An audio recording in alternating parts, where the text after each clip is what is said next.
Olá, pessoal! Olá, meninas e meninos, tudo bem?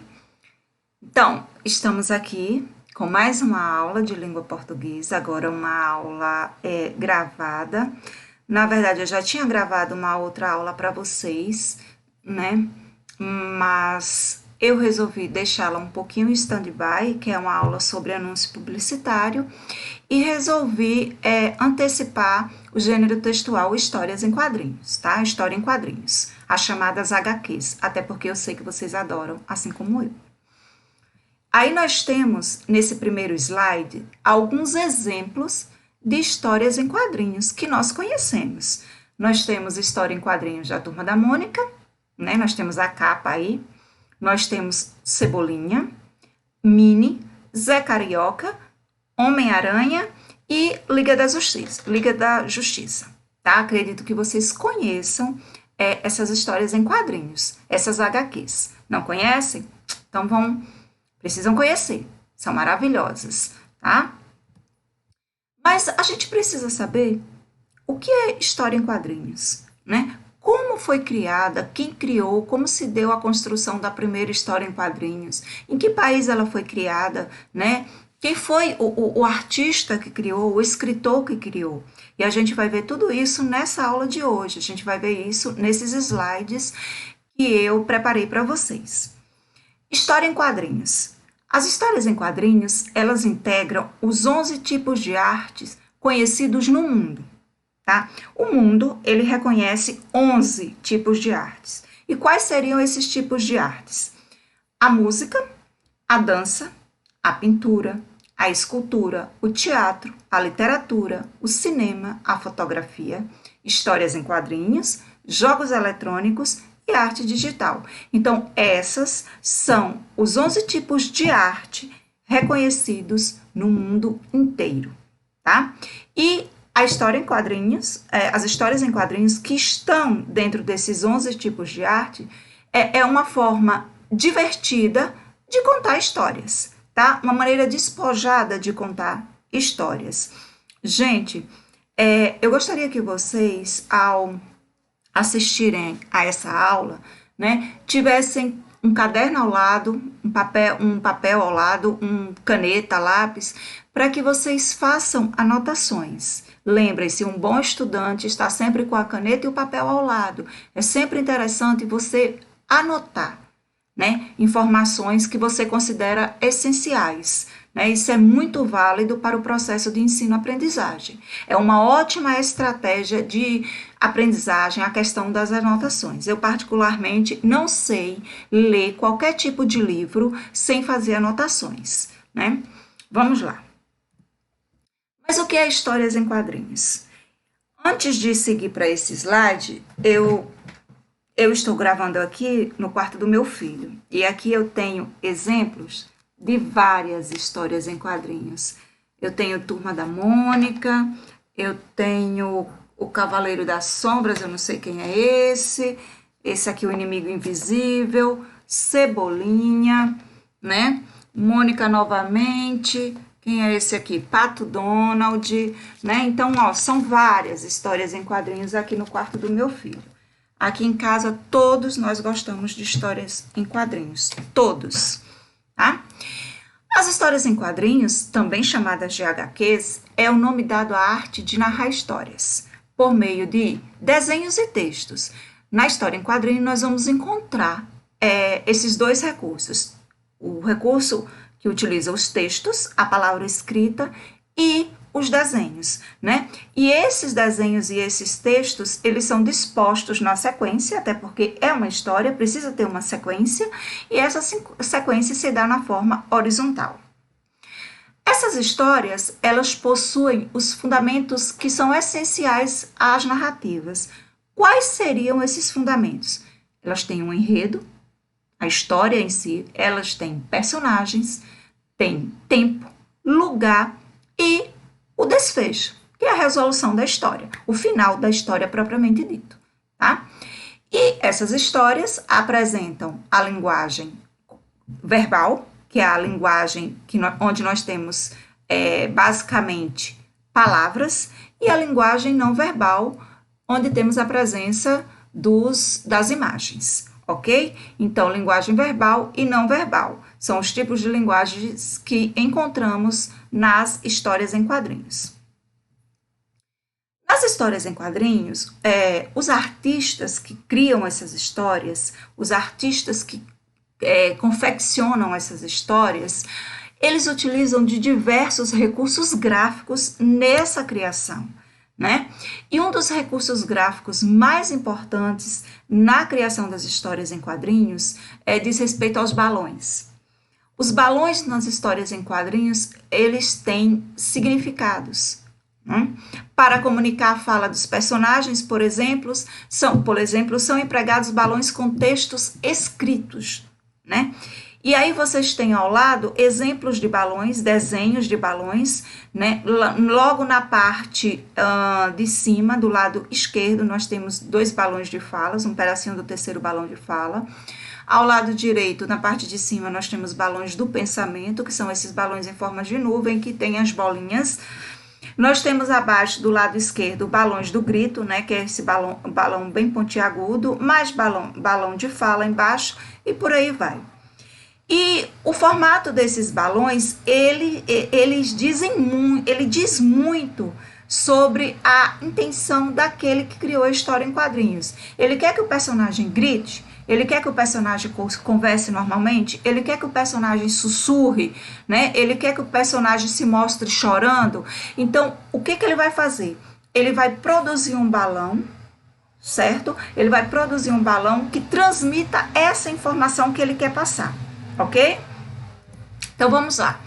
Balões com linhas contínuas sugerem uma fala normal. É aquele balão que não tem nenhuma interrupção, certo? É o balão da fala normal, o balão com linhas contínuas. E aí nessa imagem vocês têm esses primeiros balões de cima, do lado esquerdo, ok? Depois nós temos os balões com linhas tracejadas, que indicam que a personagem está sussurrando, né? Ela está falando baixinho.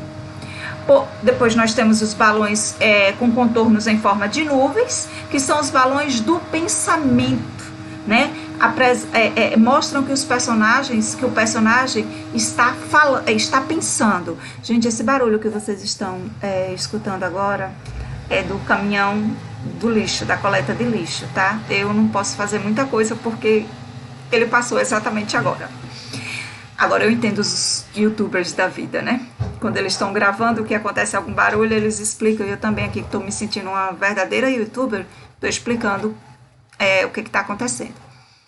E aí nós temos os balões com traços pontiagudos, que são os balões que indicam que a personagem está gritando. Então o balão ele é extremamente importante na confecção da história em quadrinhos. O balão vai te dizer muito sobre o comportamento da personagem. Tipos de balões. Eu trouxe essa imagem para vocês e eu gostaria muito que vocês anotassem esse slide no caderno, certo? Esse slide, ele diz muito para a gente a respeito dos tipos de balões, que mensagem cada balão quer passar, ok? Então, vamos lá. Primeiro balão, nós temos a fala do personagem, é aquele balão com linha contínua, né, que não há nenhuma interrupção. Oi, como vai? O personagem está falando diretamente. O segundo balão, que é o balão do cochicho, é um balãozinho tracejado, né? A linha, ela não é contínua, ela é tracejada, né? Onde ele está? Falando baixinho, onde ele está? Nós temos o terceiro balão, que é o balão do pensamento, o balão em forma de nuvem, que tem os pontinhos, né? Esses pontinhos são direcionados à cabeça do personagem que está falando, que está pensando. Depois o balão do grito, que é o balão pontiagudo, né? Esse quinto balão é um balão que indica que mais de um personagem está falando. Vocês estão vendo essas pontinhas nele? Essas pontinhas estão direcionadas para cada um dos alunos que falam, certo? Que fala. O próximo balão é aquele balão que mostra que o personagem teve uma ideia. Geralmente a gente encontra uma lâmpada dentro dele, né? Ou seja, um momento de criatividade do personagem. O próximo balão, balão da dúvida, e o balão da dúvida traz para a gente uma interrogação. O próximo balão, balão da exclamação, ele mostra que o personagem está admirado com alguma coisa. O o balão seguinte traz uma reticências, que são esses 3 pontinhos, significa dizer que o personagem ele não consegue se expressar. Alguma coisa cortou o pensamento dele, ele não consegue seguir adiante. O próximo balão é um balão que mostra, que nos diz que o personagem está choroso, está triste, né? E você pode perceber as gotículas caindo desse balão, né? Essas gotículas estão aí para simbolizar a questão da lágrima, das lágrimas, ok? E o próximo balão mostra que o personagem está cantando, então ele traz dentro de si notas musicais. Mostra que aí o personagem está inteirado com a música. Próximo balão, um balão com uma tonalidade diferente, né? Com várias. Não é um balão contínuo, mas não é um balão circular. Ele é cheio de curvatura. Então mostra que o personagem está zangado. Um outro recurso que vocês vão encontrar bastante nas histórias em quadrinhos diz respeito a onomatopeias. Gente, as onomatopeias, elas são de extrema importância nas HQs. Lembre-se, onomatopeias, o E perdeu o acento, tá? Não tem mais acento na letra E. Então, o que seriam essas onomatopeias? As onomatopeias são palavras que tentam reproduzir determinados sons.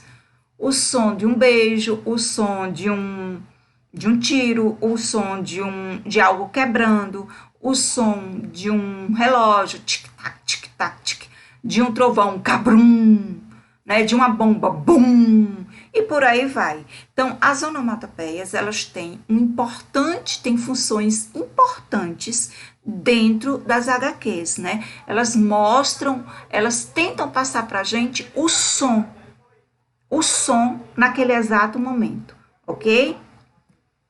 E aí nós temos uma definição para onomatopeia nesse quadro, de acordo com o dicionário, né? É uma palavra que se baseia numa reprodução similar de um som que passa a ser relacionado a ela, tá? E esse som passa a ser relacionado a ela. Quem não lê o tic-tac, tic-tac e já faz a relação direta com o relógio? Isso é muito comum pra gente, né? Um outro recurso que os artistas utilizam bastante diz respeito ao tamanho das letras, né? Eles gostam de tipos de letras e tamanhos diferentes na construção das histórias em quadrinhos. Gente, nada disso é de graça, tá? Eles usam esse tipo de recurso com os mais variados de sinais de pontuação, buscando interagir com o leitor. É como se o artista quisesse que o leitor participasse da história com ele, tá? Participasse daquela história, participasse daquele enredo, certo? E, por fim, nós temos os suportes onde encontramos essas histórias em quadrinhos. Onde nós encontramos? Nós encontramos em jornais, em revistas, na internet, nos livros didáticos, certo? Então, assim, as histórias em quadrinhos estão presentes nos mais variados suportes. Nos livros didáticos de vocês, por exemplo, os livros são recheados de histórias em quadrinhos. Ainda que não apresente uma história completa, mas tem lá trechos de história, certo? Mas aí nós vamos falar da primeira história em quadrinhos criada. Essa primeira história em quadrinhos criada foi criada nos Estados Unidos em 1894, em uma revista chamada Truth, pelo americano Richard Outcault.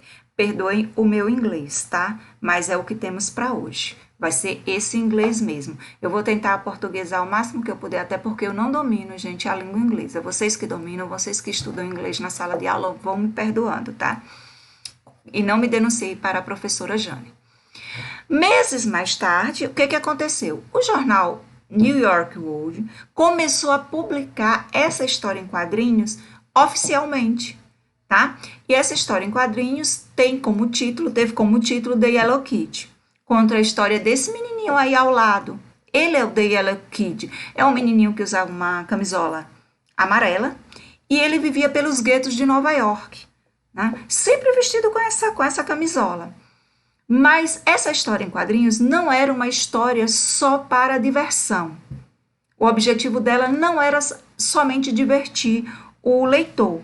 ela também trazia reflexões acerca da sociedade, do consumo exagerado, questões raciais, questões urbanas. Então, era uma história em quadrinhos que trazia, além da diversão, reflexões para os leitores, certo?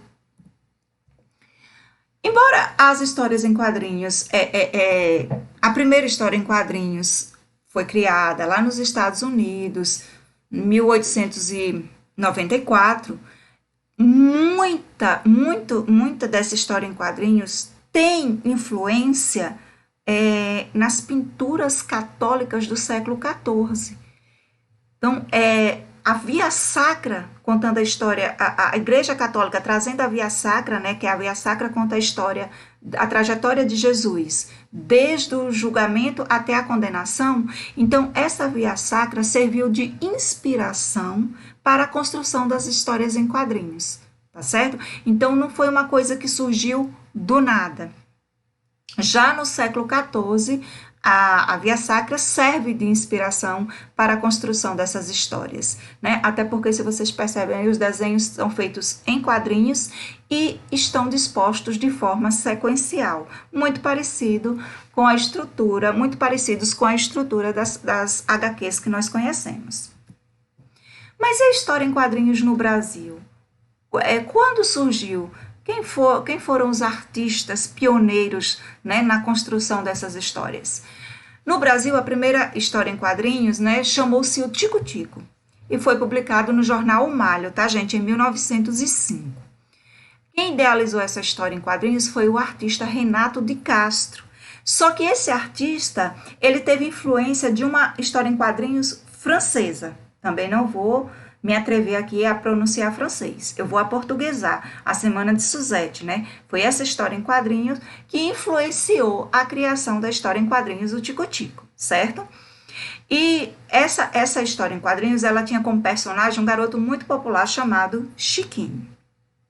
Mas aí, o que acontece? Em 1960, o público brasileiro, ele teve acesso a uma história em quadrinhos que não tem influência de nenhum outro país, de nenhuma outra história estrangeira. É uma história tipicamente brasileira, tá? Uma história colorida, né? Ela já vem colorida, e a história, que é a história da Turma do Pererê. E quem cria essa história, a Turma do Pererê, é o cartunista Ziraldo.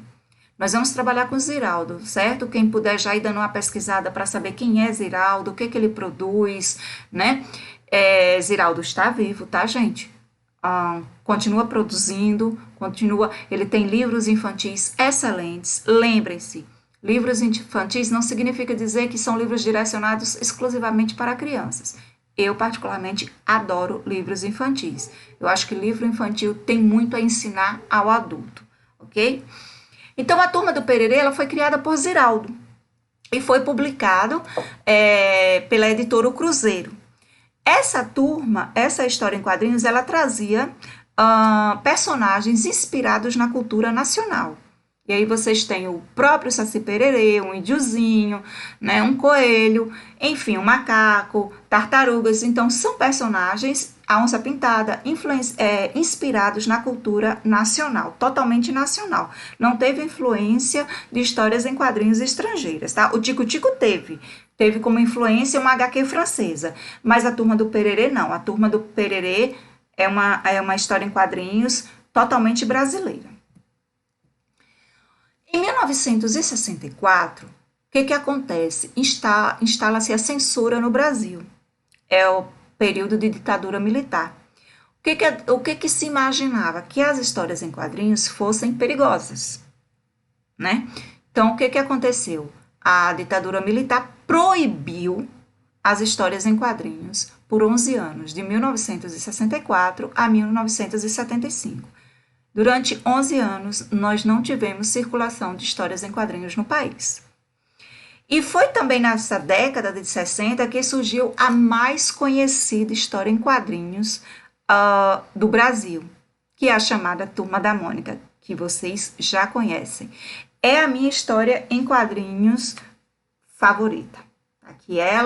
Aqui em casa são várias. Eu sou completamente apaixonada pela Mônica e pelo Cascão. São os meus personagens favoritos, né? O Cascão, então, é uma paixão para mim.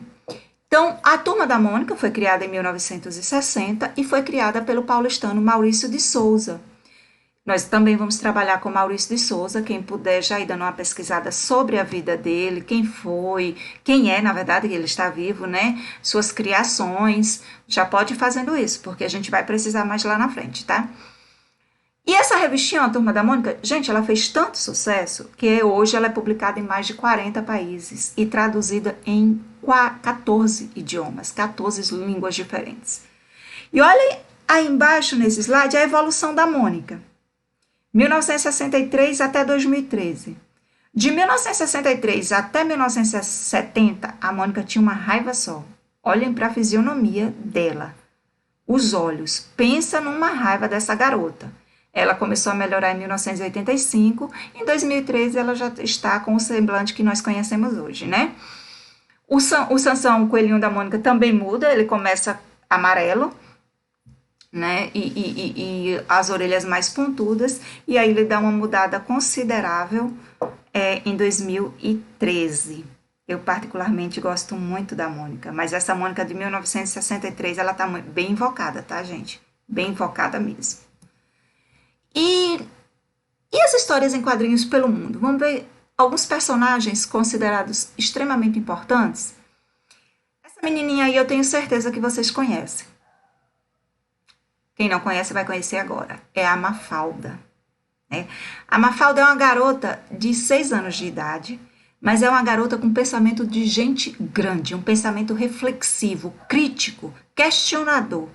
A Mafalda, nas suas tirinhas, nos seus quadrinhos, ela questiona a realidade mundial e ela traz sempre um pensamento humano. Ela faz esse questionamento, mas do ponto de vista humanista, certo?